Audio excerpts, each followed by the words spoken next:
Stepstone presenting Vira, truly independent AI homes, 0% no other charges. போரூருக்கே இது புதுசு.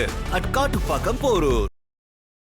NEET மட்டும்தான் உலகமா? எத்தனையோ விஷயங்கள் உலகத்தில் பரவி கிடக்குது. மாணவர்கள் இது மாதிரியான ஒரு அழுத்தத்துக்குலாம் உள்ளாகக்கூடாது. நான் மருத்துவர் ஆனதுனாலேயே என் வாழ்க்கை மற்றற்ற மகிழ்ச்சி பெற்றிருக்கிறது. நான் பிறந்த என்னது சொல்லுது, நான் பிறந்ததுடைய பயனை அடைந்து விட்டேன்னு ஒரு மருத்துவரால் சொல்ல முடியுமா? அந்த ஒரு துறைக்காக தன் உயிரை மாய்த்து கொள்கிறாங்கல்ல, அதைத்தான் மையப்படுத்தி அவர் சொல்கிற விஷயம். தன் உயிரை மாற்றி கொள்வது, இந்த மாதிரி இறந்து போவது, பெற்றோர்களும் மன அழுத்தத்திற்கு உள்ளாகி தற்கொலை செய்து கொள்வது, இதெல்லாம் தவிர்த்து கொள்வது ரொம்ப நல்லது. நீங்கள் திமுக பிற கட்சிகள் எல்லாருமே விஜய் அவர்கள் எதை சொன்னாலும் விமர்சிக்கும். இன்று முதல் இளைய தளபதி விஜய் என்பதோடு சேர்த்து இளைய காமராஜர் என்றும் அழைக்கப்படுவார் அப்படின்னு சொல்லி குறிப்பிட்டிருக்காரு. மிக பொருத்தமான வார்த்தையும் கூட. இது விஜய் அவர்களுக்கு மட்டும் இல்லை, யாரெல்லாம் கல்விக்காக உதவி, யாரெல்லாம் கஷ்டப்படக்கூடிய இல்லாத பிள்ளைகளை படிக்க வைக்கிறார்களோ அத்தனை பேரும் காமராஜர் பார்த்து வயிறு பற்றி எரியுதுன்னு சொல்லி நம்ம இந்த ஆட்சியில் நம்ம பார்த்துருக்குறோம். ஆனால் உண்மையாலுமே வியாசர் பாட்டு பற்றி எரிஞ்சதில்லை, அத்தனை குடிசைகள் பற்றி எரிஞ்சதில்லை.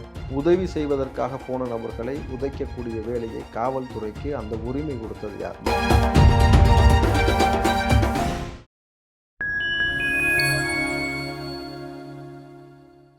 நான் உங்கள் சங்கீதுகன். நம்ம சிறப்பு நிகழ்ச்சியில் நம்மோடு இணைந்திருக்கிறார் காங்கிரசின் ராவுத்தர் இப்ராஹிம் அவர்கள். வணக்கம். வணக்கம். எப்படி சார் இருக்கீங்க? நலமா இருக்கு. தமிழக வெற்றி கழகத்தின் சார்பில் 3ஆம் ஆண்டாக தொடர்ந்து முன்னெடுக்கப்படுகிறது கல்வி விருது வழங்கும் விழா. இப்போ கிட்டத்தட்ட ஒரு 88 தொகுதிகளுக்கான மாணவ மாணவிகளுக்கு 10ஆம் வகுப்பு மற்றும் 12ஆம் வகுப்பில் தேர்ச்சி பெற்ற முதல் 3 மாணவ மாணவிகளுக்கு தொகுதி வாரியாக இன்னைக்கு கல்வி விருது விழா வழங்கப்பட்டு வருது. விஜய் அவர்கள் பேசும்போது ஒரு விஷயத்தை அழுத்தமாக குறிப்பிட்டு பேசுகிறாரு. நீட் மட்டும்தான் உலகமா? எத்தனையோ விஷயங்கள் உலகத்தில் பரவி கிடக்குது. மாணவர்கள் இது மாதிரியான ஒரு அழுத்தத்துக்குலாம் உள்ளாகக்கூடாது, எதையும் ஸ்ட்ராங்காக எதிர்கொள்ளுங்க அப்படிங்கிறது குறிப்பிட்டிருக்காரு. உங்களுடைய பார்வை? இல்லை, நீட்டை குறித்து அவர் பேசியதை தாண்டி நான் மிக முக்கியமாக பார்க்கறது சாதியை குறித்து அவர் பேசியது. இந்த சாதி என்ற ஒரு அந்த வளையத்துக்குள்ளே, அந்த மாய வலைக்குள்ளே சிக்கிவிடாதீர்கள். இந்த சாதி உங்களை எந்த அளவுக்கு நெருக்கடிக்கு உள்ளாக்குகிறதோ, உங்களை தனிமைப்படுத்துகிறதோ, அதன் பக்கமே போகாதீங்க அப்படிங்கிறாரு. அப்போ சாதியை மையப்படுத்தி இங்கே செய்யக்கூடிய அரசியலின் பக்கம் போகக்கூடாதுன்னா திமுக பக்கம் போகக்கூடாதுன்னு தான் நான் புரிஞ்சுக்கிறேன். ஏன்னா இங்கே அப்பாவும் சொன்ன உதாரணமே இருக்குல்ல, சாதியை வைத்து கலவரம் பண்ணுவது, சாதியை வைத்து பிளவாடுதல் செய்வது கலைஞர் தான் செய்தான்னு அவர் அன்னைக்கே பதிவு பண்ணியிருக்காரு. இன்றைக்கு வரைக்கும் இந்த சாதியை வைத்து தமிழகத்தில் மிகப்பெரிய பூதாகரமான ஒரு விஷயத்தை உருவாக்கி கொண்டே, அதை அழிக்காமல் பார்த்து கொண்டே, அந்த தீயில எண்ணெயை விட்டுக்கிட்டே இருக்கக்கூடிய வேலையை செய்து கொண்டே இருக்கக்கூடிய கட்சி எது என்பதை புரிந்து கொண்டு அதன் பக்கம் செல்லாமல் இருப்பது நல்லது. குறிப்பாக சாதிய கட்சிகளாக இருக்கட்டும், சாதியை வைத்து மக்களை எந்த அளவுக்கு பிளவாடல் செய்கிறாங்கன்னா, ஒரு வழிபாட்டு தலத்துக்குள்ளே போக முடியாத ஒரு சூழலை தமிழ்நாட்டுக்குள்ளே ஏற்படுத்தி வைத்திருக்கிறார்கள். நீங்கள் பாருங்கள், ஒரு கோயிலுக்குள்ளே போகலான்னு சொன்னாக்கா, அந்த கோயிலுக்குள்ளே போவதற்கான என்ன வழிமுறையோ அதை செய்யாமல் கோயிலை பூட்டி வைத்து இரு சமூகத்தை 2 பக்கம் எதிரெதிர் திசையில் நிப்பாட்டுவது ஒரு அரசாங்கத்தின் வேலையா? இன்றைக்கு நாங்குநேரில் சின்னதுரை வெட்டப்பட்டதாக இருக்கட்டும், இன்றைக்கி வேங்கவேல் பிரச்சனைலாம் சாதியை மையப்படுத்தி அவங்களுக்கு உருவாக்கப்பட்ட ஒரு பிரச்சனை தான். நீங்கள் மலம் கலந்ததாக இருக்கட்டும். அப்போ சமூகத்துக்குள்ளே இந்த சாதியை வைத்து பிளவாடக்கூடிய இந்த நபர்களின் பக்கம் செல்லாதீர்கள்ன்றது பொதுவாக சாதியவாதிகள் பக்கம், மதவாதிகள் பக்கம் நம்ம போகாமல் இருப்பது நல்லது அப்படின்றத ஒன்று புரிஞ்சுக்கணும். இன்னொன்று, இந்த சாதியை அணைய விடாமல் பார்த்து கொண்டிருக்கக்கூடிய கட்சிகள் இந்த கட்சியை நோக்கி படையெடுக்காமல் இருப்பது ரொம்ப நல்லது என்பதை ரொம்ப அழகாக ஒரு விஷயத்தை மையப்படுத்தியிருக்கார். 2வது, இந்த நீட்டை குறித்து அவர் பேசிய விஷயம். மாணவ பிள்ளைகள் வாழ்க்கையில் நம்ம சொல்லுவோம்ல, அடுத்தடுத்து நம்ம எவ்வளோ விஷயங்கள் பார்க்க வேண்டியது இருக்கிறதுன்ட்டு. இப்போது ஒரு மருத்துவரை போய் நீங்கள் கேளுங்க, மருத்துவரான மருத்துவர்கிட்ட, நீங்கள் மருத்துவர் ஆகிட்டீங்க, வாழ்க்கையில் முழுமை பெற்றுட்டீங்களான்னு கேளுங்களேன். முழுமை பெற்றேன்னு சொல்லுவாங்களா? அவங்க எல்லா நலமும் வளமும் பெற்று மனுஷன் சந்தோஷமாக வாழ்கிறேன், நான் மருத்துவர் ஆனதுனாலேயே என் வாழ்க்கை மற்றற்ற மகிழ்ச்சி பெற்றிருக்கிறது, நான் பிறந்த என்னது சொல்லுது, நான் பிறந்ததுடைய பயனை அடைந்து விட்டேன்னு ஒரு மருத்துவரால் சொல்ல முடியுமா? மருத்துவருக்கு எவ்வளோ பிரச்சனை இருக்கும், அவருக்கும் குடும்பம் பிரச்சனை, ஃபேமிலி எல்லாமே எல்லா விஷயத்தையும் கடக்கணும் பொழுது, அப்போ ஒரு துறையை மட்டுமே மையப்படுத்தி அந்த ஒரு துறைக்காக தன் உயிரை மாய்த்து கொள்கிறாங்கல்ல, அதைத்தான் மையப்படுத்தி அவர் சொல்கிற விஷயம். தன் உயிரை மாற்றி கொள்வது, இந்த மாதிரி இறந்து போவது, பெற்றோர்களும் மன அழுத்தத்திற்கு உள்ளாகி தற்கொலை செய்து கொள்வது, இதெல்லாம் தவிர்த்து கொள்வது ரொம்ப நல்லது. ஆனால் இது எல்லாத்துக்குமே பார்த்தீங்கன்னாக்கா ஆட்சி மாற்றம் மிக முக்கியமான ஒரு வித்திடும்ன்றதை அவர் ரொம்ப அழகாக சொல்கிறாரு. நீங்கள் செய்ய வேண்டியது உங்கள் ஜனநாயக கடமை ஆற்றுங்கள். ஜனநாயக கடமைனா ரொம்ப சிம்பிள் தான். ஊழல் செய்யாத, நேர்மையாக உங்களை நேசிக்கக்கூடிய நபர்களுக்கு ஓட்டு போடுங்கன்றாரு. ஆப்வியஸ்லி அவர் தான் ஓட்டு கேட்குறாரு. கரெக்டுங்களா? வேறு யாருக்கும் இல்லை. ஸோ இந்த ஒரு முன்னெடுப்பு என்பது எப்பயுமே மாணவ பிள்ளைகள் மத்தியில் அரசியலை நம்ம பேசுவது என்பது, அடுத்த தலைமுறை பிள்ளைகளை அரசியல் பழகுங்கள், அரசியலுக்குள்ளே வாங்கன்னு சொல்கிறதும் சரி, விஜய் வருகைக்கு பின்னாடி அந்த மாணவ பிள்ளைகள் அரசியலுக்குள்ளே வந்த விஷயமா இருக்கட்டும். நாம் ஒரு கார் ஷோரூமுக்கு நான் போயிருந்தேன் வண்டி ஒன்று பார்க்குறதுக்கு. அங்கே உள்ள நபர் சொன்னது, அந்த ஃப்ளோர் இன்சார்ஜ் அவர் சொன்ன விஷயம், சார் என் மனைவிக்கு வந்து 30 வயசு ஆகுது, இது வரைக்கும் அவங்க ஓட்டு போடல. விஜய் அண்ணன் வந்ததுக்கு அப்புறமேட்டு நான் ஓட்டு போடணும், எனக்கு ஓட்டர் ஐடி வாங்கி கொடுங்கன்னு கேட்டு நான் இப்போ வாங்கி கொடுத்துருக்கேன் அப்படின்னாரு. ஸோ அப்போ எவ்வளோ பெரிய இம்பேக்ட் வந்து ஏற்படுது யங்ஸ்டர்ஸ்லேருந்து. ஓட்டே போடாத 30% ஓட் இருக்காங்க இல்லையா, ஓட்டே போடாத 30% வாக்காளர்கள் இருக்காங்க இல்லையா, அவங்களுடைய மனசில் எல்லாருக்கும் பார்த்தீங்கன்னாக்கா ஒரு புதிய நம்பிக்கையை விஜய் அவர்கள் விதைத்திருக்காருன்னு தான் பார்க்குறேன். அதே போல் இன்னொரு விஷயம் அழுத்தமாக குறிப்பிட்டிருக்கிறாரு. அடுத்த தேர்தலில் வந்து பார்த்தீங்கன்னா பணத்தை வண்டியாக வந்து கொட்டுவாங்க, அதெல்லாம் யாருடைய பணம்ன்ட்டு உங்களுக்கு வந்து நல்லாவே தெரியும், எதிலிருந்து வந்த பணம் அப்படின்னு சொல்லிட்டு உங்களுக்கு எல்லாமே நல்லாவே தெரியும். ஸோ அது எல்லாமே கருத்தில் கொண்டு நீங்கள் வந்து தேர்தலில் வந்து வாக்களிக்கணும், அவங்களையெல்லாம் ஓட ஓட விரட்டணும் அப்படிங்கிற இதையும் வந்து குறிப்பிட்டிருக்காரு. இது டைரெக்டாக திமுக அதிமுகவை தான் டைரெக்டாக அட்டாக் பண்ணி எடுத்துக்கலாமா? இது டைரெக்டாக திருட்டு பயிர்களை அட்டாக் பண்ணியிருக்காரு. நான் அப்படி தான் பார்க்குறேன். இது திமுக அதிமுகன்னு பார்க்கல. ஏன்னா பெருவாரியாக கருப்பு பணங்களை வந்து கொண்டு வந்து இது உள்ளே போடுறதுன்றது வந்து கொள்ளையடிப்பவனை பொறுத்த வரைக்கும் நீங்கள் பார்த்தீங்கன்னாக்கா வெறும் திமுக அதிமுகன்னு மட்டுமே நம்ம வந்து பிரித்து ஒதுக்குதுன்றது இங்கே விஷயம் கிடையாது. புரியுதா உங்களுக்கு? யார் வேணாலும் எந்த நீங்கள் ஒரு கம்யூனிஸ்ட் கட்சியில் கூட ஒரு தோழர் இருந்திருக்கலாம். ஒரு கம்யூனிஸ்ட் கட்சியில் இருந்து கொண்டு அவர் சில தவறான வேலைகளை செய்து பணத்தை ஈட்டிருக்கிறதுக்கான வாய்ப்பு இருக்கணும் பொழுது அவர் சொல்ல வருவது நேர்மையற்ற முறையில். நீங்கள் இப்போ மதுரையில் வெங்கடேசனுடைய சொத்து மதிப்பு வந்து பார்த்தீங்கன்னாக்கா இன்க்ரீஸ் ஆகிருக்குன்னு சொல்லி நம்ம ஒரு தகவல்லாம் பார்த்தோம். அது எப்படின்னு சொல்லி கேள்வி எழுப்பியிருக்காங்கன்ற தகவல்லாம் பார்த்தோம் நம்ம பொழுது. அப்போது நம்ம எப்படி இதை புரிஞ்சுக்கணுன்னாக்கா, அதாவது நேர்மையற்ற முறையில் அறமற்ற முறையில் வந்து திருட்டுத்தனமாக பணத்தை கொள்ளையடித்தோ அல்லது வந்து வேறு வழியில் சம்பாதித்த பணத்தை எடுத்து கொண்டு வருவார்கள். உங்களிடம் பணத்தை கொடுத்து ஓட்டு வாங்குவதற்கு, உங்களை அடிமைப்படுத்துவதற்கு. அதன் மூலமாக ஒரு நாள் நீங்கள் வந்து அதற்கு விலை போனதுடைய விளைவு 5 வருஷம் நீங்கள் எவ்வளோ கஷ்டப்படுறீங்கிறது நீங்கள் புரிஞ்சுக்கணும். ஸோ இது ரொம்ப காஸ்ட்லியான எலெக்ஷனாக இருக்குன்றது எல்லாருக்குமே தெரியும். ஏன்னா இந்த முறை அலைன்ஸ் செட் ஆகிருக்குது, அந்த மாதிரி ஆகிட்டு இருக்குது. நீங்கள் பார்த்தீங்கன்னா திமுக அலையன்ஸாக இருக்கட்டும், பிஜேபி அதிமுக அலையன்ஸாக இருக்கட்டும், அடுத்து விஜய் அவர்கள் இருக்கட்டும், இந்த இதை தாண்டி வந்து எந்த அளவுக்கு வந்து இத்தனை ஆண்டு காலமாக இந்த கட்சிகள் வேரூண்டி இங்கே வந்து பணத்தை வந்து மிக நேர்மை இல்லாமல் கொள்ளையடித்து சேர்த்துருக்காங்கன்னு ஒரு விஷயம் இருக்கு இல்லையா. அப்போது அறமற்ற நபர்கள் உங்களை நோக்கி வருவார்கள், அவர்களை நீங்கள் விரட்டி அடிங்கள். இந்த முறை ரொம்ப பணம் வாங்காமல் ரொம்ப நேர்த்தியாக உங்களை நேசிக்கக்கூடிய ஊழல் செய்யாத நபர்களை தேர்ந்தெடுங்கன்றதே இந்த பிள்ளைகளுக்கு சொல்வது மட்டும் இல்லாமல் பெற்றோர்களுக்கு சொல்வதும் சரி. இந்த அரசியல் மாற்றத்தை நோக்கி நகர்ந்து போனாதான் சாதாரண விஷயத்துக்கு கூட லஞ்சம் கொடுக்காமல் எதுவுமே நடக்காதுன்னு இருக்கக்கூடிய விஷயம் மாறணும். நீங்கள் வந்து விலைவாசியெல்லாம் வந்து எக்கச்சக்கமாக போகுது, நம்ம குறையணும்னா என்ன பண்ணணும்? முதல்ல கொள்ளையடிக்கிறதை நிப்பாட்டணும். நீங்கள் வந்து அரசாங்க கஜானிலேருந்து கொள்ளையடிக்கிறதை இங்கே இருக்கக்கூடிய மணியை கட்டுப்படுத்தும். ஆமாம், நீங்கள் கொள்ளையடிக்க ஆரம்பிக்கும் பொழுது தான் உங்களுக்கு அதீத ஆசை வருகிறது, அதீதமாக மக்கள் மீது வரிச்சுமை போட சொல்கிறது, அதீதமாக வந்து மக்களுடைய பிரச்சனையை பார்க்காமல் நீங்கள் என்ன பண்ணீங்கன்னா அரசாங்கத்தை கடனுக்குள்ளே தள்ளுறீங்க. அதுக்கப்புறம் அரசாங்கம் கடன் வாங்குது, அது எல்லாமே உங்கள் தலையில் விடியுதுனாக்கா அப்போ நேர்மையான அரசியல் செய்யும் பொழுது எல்லாருக்கும் எல்லாம் கிடைக்கக்கூடிய ஒரு அரசியலை ஒரு ஜனநாயக முறையில் ஆற்றக்கூடிய அந்த கடமையை நீங்கள் செய்வதன் மூலமாக கிடைக்கும்ன்றதை அழகாக சொல்லியிருக்கிறார். அனைவருக்குமான ஒரு மருத்துவக் கல்வி கிடைக்கணும், ஏழை எளிய மாணவர்கள் எல்லோருமே வந்து மருத்துவக் கல்வி வந்து பெறணும் அப்படிங்கிறதான் ஒட்டுமொத்த தமிழ்நாட்டு மக்களுடைய ஒரு நோக்கமாக இருந்து வருகிறது. ஸோ அப்படி இருக்கும்போது இன்னைக்கு நீட் மட்டும்தான் உலகமா அப்படின்னு சொல்லிட்டு விஜய் கேள்வி எழுப்பியிருப்பதை பல விமர்சனங்களுக்கும் உள்ளாகி இருக்கு திமுக மற்றும் இன்னும் பிற கட்சிகளிடம். இதை நீங்கள் எப்படி பார்க்குறீங்க? நீங்கள் திமுக பிற கட்சிகள் எல்லாருமே விஜய் அவர்கள் எதை சொன்னாலும் விமர்சிப்பாங்க. விஜய் அவர்கள் எதை சொன்னாலும் நல்லது, எவ்வளோதான் நல்லது சொன்னாலும் வந்து அவங்களுக்கு உரைக்காது. ஏன்னாக்கா இல்லை, கடந்த முறை வந்து நீட்டை வந்து ஒழிக்கணும், அதற்கு தாவேக்கா என்றும் துணை நிற்கும் அப்படின்னாரு. இன்றைக்கு நீட் மட்டும்தான் உலகமா அப்படிங்கிற ஒரு பேச்சு சற்று முரணை ஏற்படுத்தியிருக்கும் அப்படிங்கிற ஒரு முரணும் கிடையாதுங்க. நீட்டை ஒழிப்பேன், கையெழுத்து போட்டு கிழிச்சிருவேன், கையெழுத்துவேன் சொன்னவங்களே ஒழிக்காமல் உட்காந்துக்கிட்டு நீங்கள் நல்லா ஊழல் பண்ணிட்டு கொள்ளை அடிச்சுக்கிட்டு ஊராக சுற்றிக்கிட்டு இருக்கும் பொழுது மாணவ பிள்ளைகள் எதுக்கு அந்த மன அழுத்தத்துக்குள்ளே போகிறீங்க? இவங்களால் ஒழிக்க முடியலன்னு தெரிஞ்சிருச்சு, அதற்காக உங்கள் உயிரை மாய்த்து கொள்வது தவறுன்றதை அவருக்கு பறைசாற்றாரு. அண்ணன் சீமான் இதை வரவேற்றிருக்காருல, விஜய் சொன்னதில் என்ன தவறுன்னு தான் கேட்குறாரு. நியாயமான விஷயத்தான் சொல்லியிருக்காரு. ஆமாம், வெறும் மருத்துவம் மட்டுமே வந்து இங்கே உலகம் சொல்லி நம்ம எடுத்துக்கொள்ள முடியாதுன்றதை புரிஞ்சுக்கலாம் உங்களுக்கு. அதை தான் சொன்னேன். நீங்கள் இப்போ உதாரணத்துக்கு சொன்னால், இப்போ நடிகர் ராஜேஷ் நேற்று இறந்து விட்டார் பார்த்தீங்களா, திரைக்கலைஞர். அதில் 2 சேனலில் 2 மருத்துவர்கள் உட்காந்து பேசுகிறாங்க. என்னன்னு பேசுகிறாங்கன்னா, ராஜேஷ் அவர்களை காப்பாற்றிருக்கலாம், இதை செய்திருந்தால் காப்பாற்றிருக்கலாம், இந்த சிகிச்சை கொடுத்திருந்தால் காப்பாற்றிருக்கலாம். இதெல்லாம் அறிவுக்கு உகுந்த பேச்சா? ஒரு மனிதனுக்கு மரணம் வந்துருச்சுனாக்கா ஒரு நொடி முந்தவும் முந்தாது பிந்தவும் பிந்தாது. கரெக்டுங்களா? இதான உலக யதார்த்தம். பிறப்புன்னு ஒன்று இருந்தால் இறப்புன்னு ஒன்று இருக்க தான் இருக்கும். நீங்கள் இறந்து போனதுக்கப்புறம் அதில் உட்காந்து ஒரு அரசியல் பண்ணி அதை ஒரு யூடியூப் சேனல் 2 பேர் எடுத்து பேட்டி போட்டு அதை ஒரு மருத்துவர் உட்காந்து பேசுறது எவ்வளோ மடத்தனமாக இருக்குது. அந்த மருத்துவரால் சொல்ல முடியுமா இத்தனை வருஷம் இத்தனை நாள் இத்தனை வினாடி நான் உயிரோட இருப்பேன் அவரால் சொல்ல முடியுமா? அது முடியாதுல்ல. அப்ப எப்படி நீங்க இயற்கைக்கு பொருந்தாத ஒரு விஷயமா இருக்கு. அப்ப நீங்க ராஜேஷை காப்பாத்திருக்கலாம்னு சொல்லி உட்கார்ந்து பேசுறது எப்படி சாத்தியம்? அதைத்தான் சொன்னேன். நீங்கள் அப்ப அந்த ஒரு மருத்துவத்துறைக்குள்ள போய் அந்த ஒரு சிக்கல்லையும் சிக்கிக்க கூடாது. மருத்துவத்துறைன்றது ஒரு துறை. உங்களுக்கு ஒவ்வொரு மனிதனுக்கும் ஒவ்வொரு கெப்பாசிட்டி இருக்கு சார். புரியுதுங்களா? அவனால என்னெல்லாம் செய்ய முடியும்ன்றது ஒரு விஷயம் இருக்குல்ல. இப்போ டெண்டுல்கர் நீங்க பார்த்தீங்கன்னாக்கா 10th ஃபெயில் ஆயிட்டாருன்னா அவர் வாழ்க்கையே முடிஞ்சு போச்சா?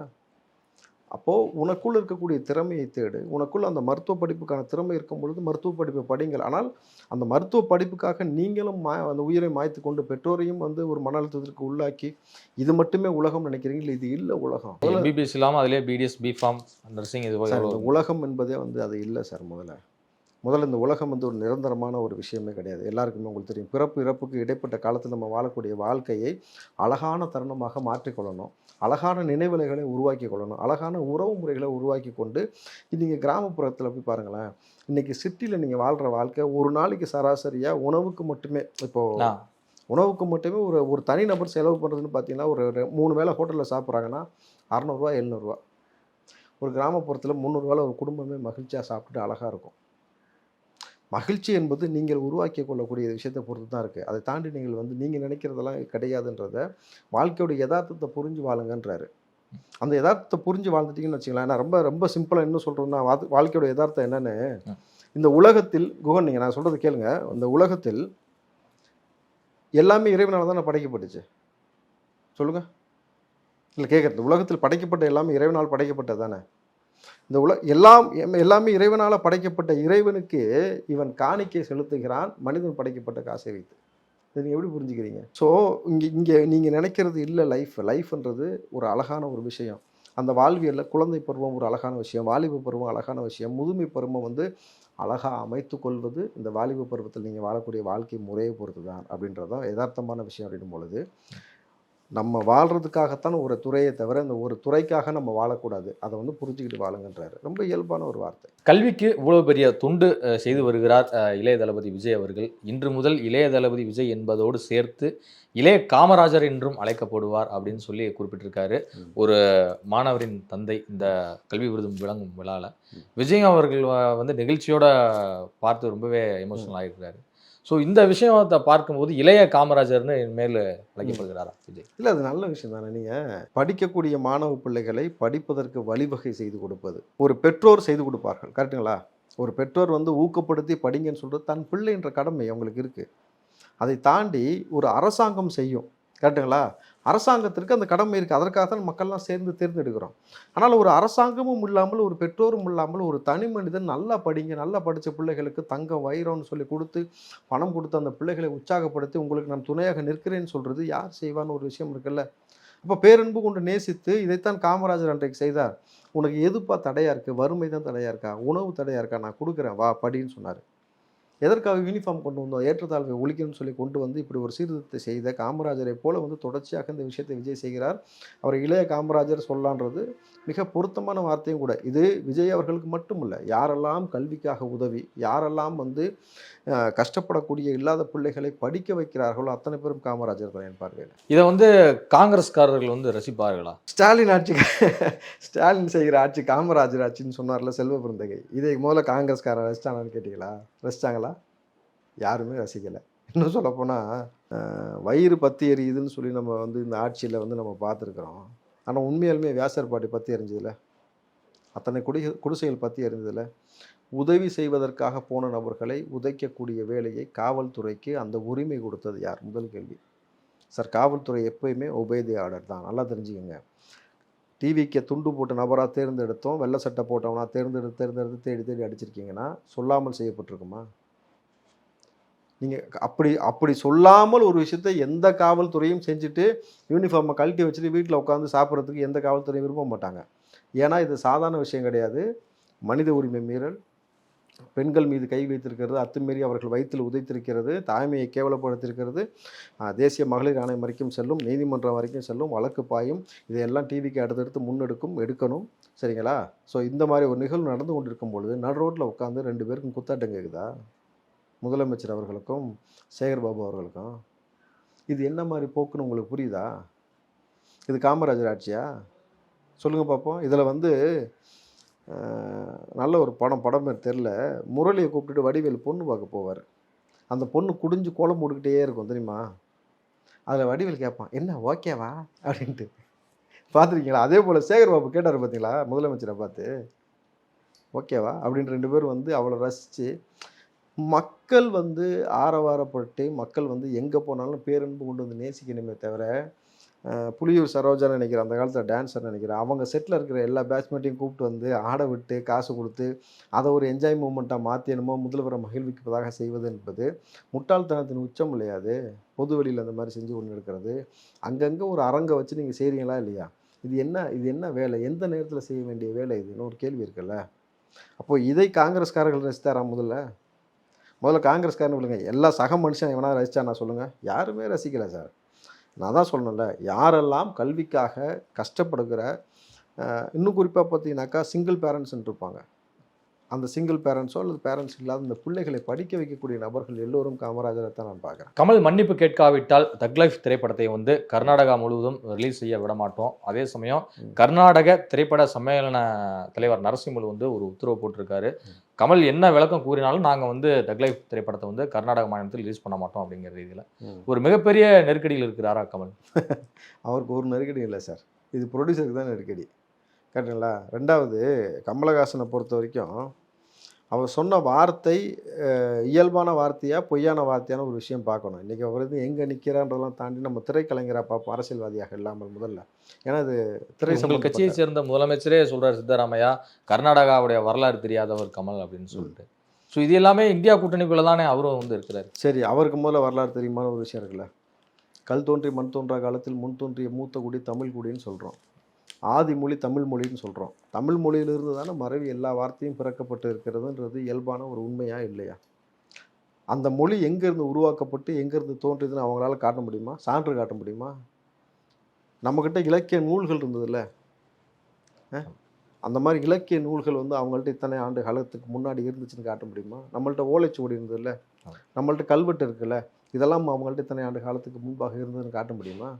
அப்போது கமலஹாசன் அவர்கள் நீங்கள் அரசியலில் வேணால் எப்படி வேணால் இருக்கலாம், பட் இந்த மாதிரி விஷயத்தில் அவருக்கு நிறைய விஷயம் தெரியும், இன்டலெக்சுவல். அதிலலாம் நம்ம அவரை குறை சொல்லவே முடியாது. நம்ம பொழுது தமிழ் மொழியிலிருந்து தானே எல்லாமே பிறக்கப்பட்டிருக்கிறது, தாய்மொழியாக இருக்கப்பட்டிருக்கும் பொழுது இதில் அவர் சொல்கிறதுல எந்த பிரச்சனை? இதற்காக நீ படத்தை விட மாட்டேன்னு சொல்லி அதில் ஒரு அரசியல் சீனை செஞ்சுட்டு போ, எங்களுக்கு அது ஒரு பிரச்சனை கிடையாது.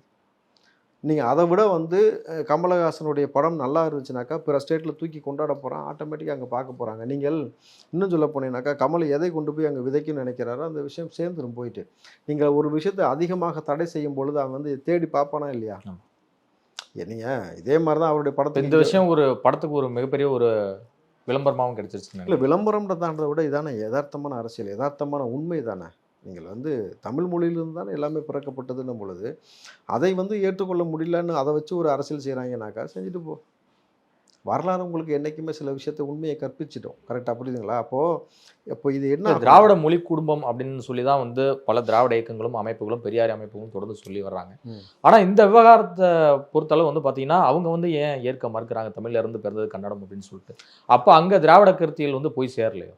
திராவிட கருத்து போச்சு போகலை. ஆனால் இதுலேருந்து ஒரு விஷயம், நல்ல விஷயம் நடக்கும். என்ன தெரியுங்களா?